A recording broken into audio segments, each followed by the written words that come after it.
அந்த பவர்ஃபுல்லான ஆயுதத்தை நம்ம கையில் எடுக்கணும். அந்த ஆயுதம் வேறு எதுவுமே இல்லை, ஓட்டு, வாக்கு, ஜனநாயகம்.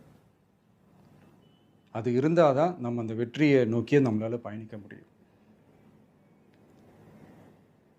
தமிழ்நாடே அந்த வாக்குச்சாவடி முன்னாடி திரண்டு நிற்கணும். அதை பார்த்துட்டு தமிழ்நாடே தமிழக வெற்றி கழகமா, இல்லை தமிழக வெற்றி கழகம் தான் தமிழ்நாடா அப்படின்ற மாதிரி இருக்கணும். வீடுன்னு ஒன்று இருந்தால் தான் ஓடு மாற்ற முடியும்னு அறிஞர் அண்ணா அவர்கள் சொல்லியிருக்கிறாங்க. அந்த மாதிரி ஓட்டுன்னு ஒன்று இருந்தால் தான் இந்த நாட்டையே காப்பாற்ற முடியும்.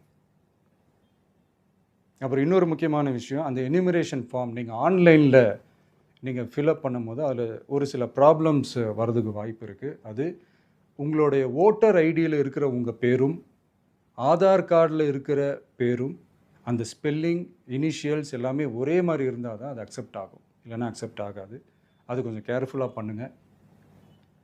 அது கொஞ்சம் யூசர் ஃப்ரெண்ட்லியாக இருக்கலாமேன்னு கேட்டதுக்கு அதெல்லாம் முடியாது, அதுக்கெல்லாம் வாய்ப்பு இல்லை, அதுக்கெல்லாம் ஆளுங்க இல்லை, பண்ண முடியாதுன்னு ரிப்ளை பண்ணிட்டாங்க. ஸோ அதனால் மைடியர் டிவிகே தோழர்களே, மைடியர் ஜென்சி படை பலமே, உஷாராக இருங்க, கான்ஃபிடெண்ட்டாக இருங்க, நல்லதே நடக்கும், வெற்றி நிச்சயம். மீண்டும் சந்திக்கும் வரை நன்றி, வணக்கம்.